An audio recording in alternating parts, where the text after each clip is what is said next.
Magandang good morning po sa inyo mga kapatid. Ako po si JDB, ang inyong gabang lingkod. Pag-usapan natin ngayon itong si Senator Robin Padilla at si Kiko Pangilinan.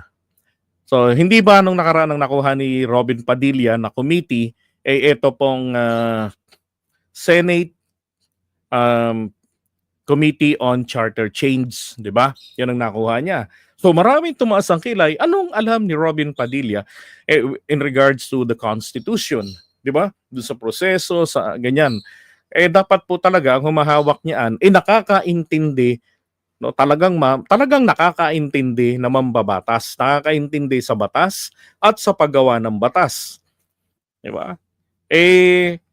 Kung hindi man abogado, dapat ganun ng kalidad, ganun ng level, katulad ni Ping Lacson at ni Soto. Di ba? So alam na alam yung kanilang ginagawa. Attorney na lang ang kulang sa pangalan nila. Ngayon, isang nabalita rin na si Senator Robin Padilla ay tinutumbok na ang Ethics Committee. Aba, sabi ko ako, pambihira naman. Ethics Committee naman ang gustong maidagdag sa kanya. Nasa hawak naman niya yung isa pa yung may kinalaman sa cultural. Noon, hawak niya po yun. Walang question doon. Kanya na yun. Madali lang naman yun. 'Di ba? Basta naka-embed sa iyo yung sa mga historical natin, yung mga may kinalaman po sa mga sa ating kultura. Yan. And I think kaya niya na yun. 'Di ba? Pero itong sa charter change, dati pong kung di ako nagkakamali, hawak ito ni Amy. 'Di ba? Na kung saan siya yung author ng dalawang panukalang batas, hybrid election bill nung 18 Congress, tapos naubusan ng oras pero mahabang panahon. Tapos nung naging chairperson siya nga nitong ng 19th Congress, alam ko yun, dalawa na yung sinubmit niyang yun, 'di ba? Wala ring nangyari pagka-refer after ng first reading, ni-refer sa kanyang sariling committee, sariling author, sariling inupuan, yung kanyang sariling panukalang batas hanggang natapos na po yung 19 Congress. Di ba nagloloko tayo? So ngayon, ang pumalit, kung doon nagkakamali, ito si Robin Padilla. Lalo ho naging questionable, paano mangyayari na, anong mayayari doon ni Robin Padilla? Because definitely marami pong mga nagsusulong ng pagbabago ng ating saligang batas. Kabisado niya ba yung proseso tungkol doon sa sa charter change, 'di ba? Marami 'yun. Oh. Alam niya lang kasi nakaraang mga panahon nagsasubmit lang siya ng panukala niya ng pagbabago ng saligang batas. Naalala ko noon, siya yung nagsulong ng political amendment, samantalang ang kay PBBM, ang kay Martin Romualdez, yung People's Initiative, ay economic provisions ang gagalawin. Pero yung political na bintang dun sa dalawa, kay PBBM at saka kay Martin Romualdez na wala nang planong umalis daw sa pwesto. Di ba? Tapos nung issue na yun, tahimik siya, di niya inaamin sa kanya yung galing yung political sa PDP laban na partido niya. Oh, tapos sumunod sabitan. Ay nako, wala namang nangyayari. Pero ngayon, mabuti naman napalit sa kanya isang abogado, minalalaman po mismo diyan sa pagpapalit, no? May basic naman kasi yan sa mga abogado dapat, yung charter change na yan. Kaya nga lamang, sana naman po itong si Kiko Pangilinan, ito ay pumabor naman sa pagtatama ng saligang batas natin. 'Di ba? Alam naman natin kung ano yung problema na. Kailangan na nating ma-upgrade yung saligang batas. 'Di ba? Yung economic provision. Baguhin yung iba pang mga tawag dito, yung iba pang mga bahagi ng saligang batas natin na dapat mabago, maamyendahan. Maging yung sinasabi ni Chis Escudero sa impeachment, tanggalin na si forthwith, ilagay na si immediately. Dapat ganun na. 'Di ba? Para hindi nagpapanaligoy-ligoy, yung immediately dapat within 48 hours. May action na tapos automatically, 'di ba? Convened or nabuhay na yung impeachment court. Dapat ganun. Ang hirap pagka hindi malinaw yung salita ron, no? Kapag highfalutin, ako po, kung ano-anong mga nailalagay ng mga definition. Ngayon, ang committee ngayon na eto napunta po kay Kiko Pangilinan. So tingnan nyo sa Constitutional Amendments and Revision of Codes, so 11 po yung members. Yan. All matters proposing amendments of the Constitution, of the Philippines and revision of the existing code. So yun po yung hawak. So napakabigat yan para sa kalidad ng isang Robin Padilla. No, hindi naman sa nilalait natin, 'di ba, Sir Carlos? Bagkus ilagay lang sa tama, 'di ba? Kung saan yung tingin na kakayanan pa kaya niya, dapat doon ilagay yung sarili. Ito yung ethics committee naman na tina-target niya. 7 members, all matters relating to conduct, rights, privileges, safety, dignity, integrity, and reputation of the Senate and its members. So ito yung mga responsibility nila. Ito yung kanyang tina-target, 'di ba? Sabi nga ng iba, hindi dapat merong mataas na moral ascendancy.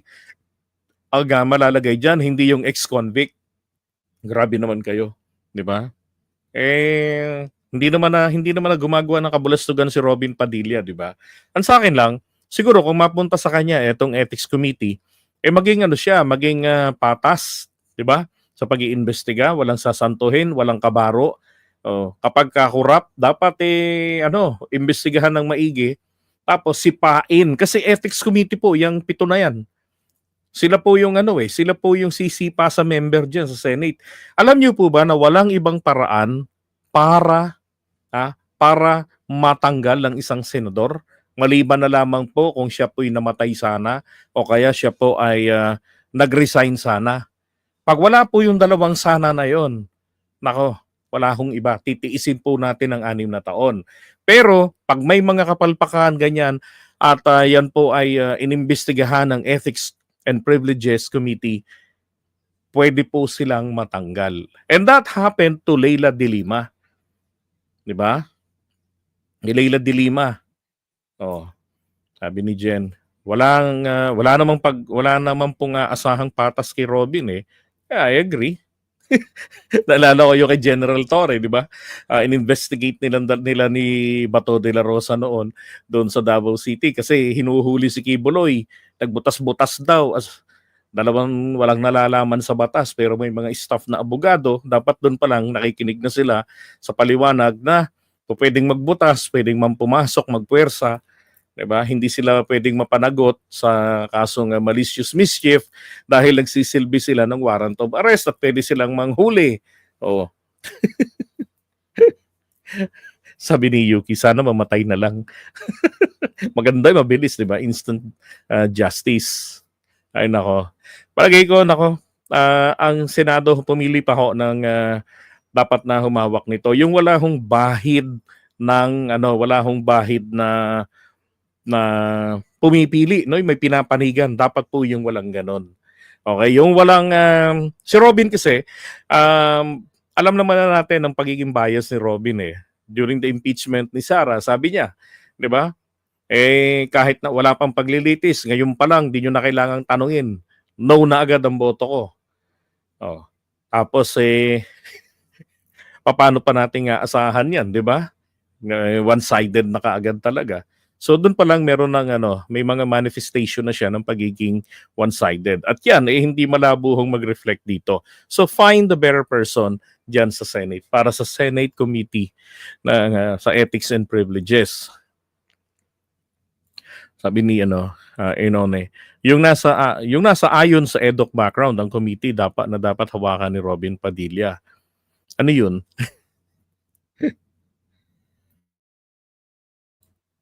Ano kayang klaseng committee 'yon? Lacson, pwede si Lacson, 'di ba? Diyan, mas maganda nga kung si Lacson. Pati nga dapat doon sa yung napunta kay Margoleta, dapat kay kay Lacson dapat 'yun. 'Di ba? Yung tawag dito, ng Blue Ribbon Committee. Dapat kay Lacson 'yun eh. Ang kay Marcoleta dapat ilagay siya doon sa sa ibang committee na lang, bahala sila, marami naman 'yun eh. 'Di ba? Okay, so iwan muna natin 'to. Ano yan, walang pinipili si Robin kahit kahit sunugin. Ito ang gusto kong sabihin kanina na sabi nga ni Robin Padilla, kahit nasunugin niyo ako dito, mangangamoy Rodrigo Duterte ako. 'Di ba? One-sided, mali na, 'di ba? Basurahan. Ay nako. Okay, saan nilalagay si Robin? Sa kantin, sa pantry. Iwan muna natin 'to. Eto yung mga members nila. Tignan niyo naman, bigatin. So, Vice Chair na lang ngayon rito si Robin Nax, Alan Cayetano, Marcoleta, JB Ejercito, Pia, Bato, Gatchalian, Litong every 5 years bago maramdaman, Amy Marcos, Loren, Ping Lacson, and then Mig Subiri. Okay. Sipin mo ganyan ganyan yung mga members mo, 'di ba? Tapos ikaw yung mamumuno. Dapat lang po talaga na natanggal doon si Robin Padilla at naipalit yung isang abogado. Alright? Tama 'yan.